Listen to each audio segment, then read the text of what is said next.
Kama Mtume sallam alivyosema kwamba katika Sahih Muslim, mtu yoyote atakayeswali rakaa 12 min ghairi faridhatin, manake usiku na mchana, kila siku unaswali rakaa 12. Haya, hizi rakaa 12 ni katika zile swala ambazo si za faradhi. Mtume anasema min ghairi faridhatin, Mwenyezi Mungu atakujengea nyumba peponi. Nani asihitaji nyumba peponi? Ndugu zangu, sisi sote hapa, mbio zetu na ibada zote ambazo tunazifanya na maombi yetu yote, malengo kuu ni Mwenyezi Mungu Subhanahu wa Ta'ala tuingize katika pepo yake. Sasa lau utadumu katika hizi rakaa 12, Mungu atakujengea nyumba peponi. Hizi rakaa 12 ni gani hizi? Tunasallam katika hadithi nyingine anaelezea, anasema ni rakaa 2 kabla alfajr, hiyo inakuwa ni 2. Rakaa 4 kabla salati dhuhuri inakuwa ni 6, kuchanganya na ile 2 kabla alfajr inakuwa 6. Rakaa 2 baada dhuhuri inakuwa 8. Rakaa 2 baada almaghrib inakuwa 10, na rakaa 2 baada alisha inakuwa rakaa 12.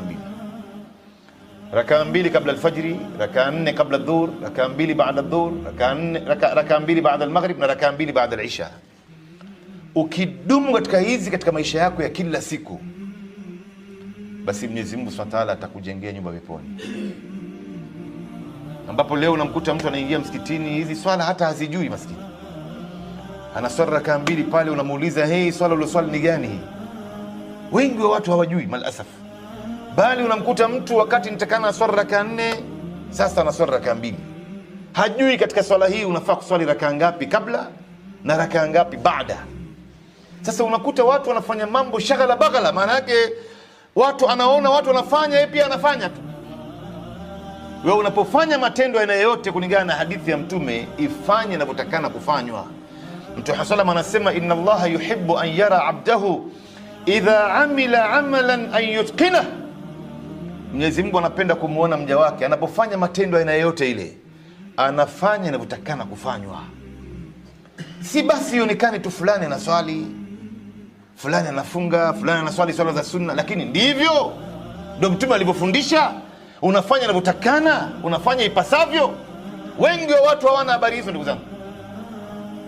Sasa hizi ni rakaa 12, lao utadumu ndani yake, na unapodumu katika ibada aina yote, na Mwenyezi Mungu Subhanahu wa Ta'ala anayapenda hayo vile vile.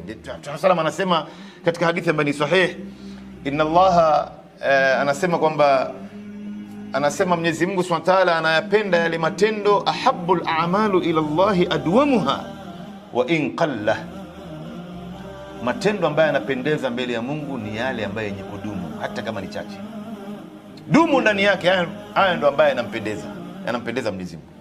Si wewe leo unafanya baadhi ya matendo au unasema kama ni sunna mara umeacha. Ndio Mtume anaelezea kuhusiana na sahaba mmoja. Mtume anasema ni'ma ar-rajulu Abdullah kana yaqumu bil-layl fataraka qiyamul layl, ni mtu mzuri alioje mja wa Mungu fulani, alikuwa akiamka usiku alafu akawacha kuamka usiku. Maana yake tufanye kitu kidogo lakini tudumu ndani yake. Kwa hivyo rakaa 12 hizi kwanza tudumu ndani yake, ndugu zangu. Na ikiwezekana unaziswali nyumbani kabla ya kuja msikitini. Kuna dharura, basi ndio uswali hata msikitini. Usiache zikakupita hizi rakaa 12, Mwenyezi Mungu atakujengea nyumba peponi. Lakini sasa katika riwaya zingine, hadithi nyingi, hapa nitakaye niwape faida ndugu zangu, ambayo Waislamu wengi leo hawajui. Mfano, kuna hadithi Mtume anaelezea kuhusiana na fadhila ya hizi rakaa 2 ya kabla alfajr. Mtume sallam anasema rak'ata qabla alfajri khairun min ad-dunya wa ma fiha,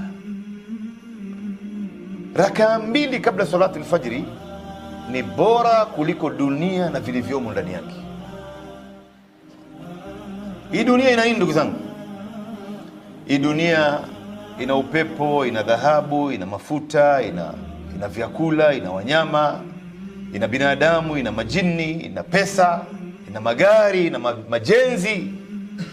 Basi rakaa 2 ya kabla alfajr ambayo ni ibada ya sunna ni bora kuliko hii dunia na unavyoviona ndani yake. Sasa ikishakuwa swala ya sunna ndo hali yake ndo hii, salati alfajr yenyewe itakuwaje ndugu zangu?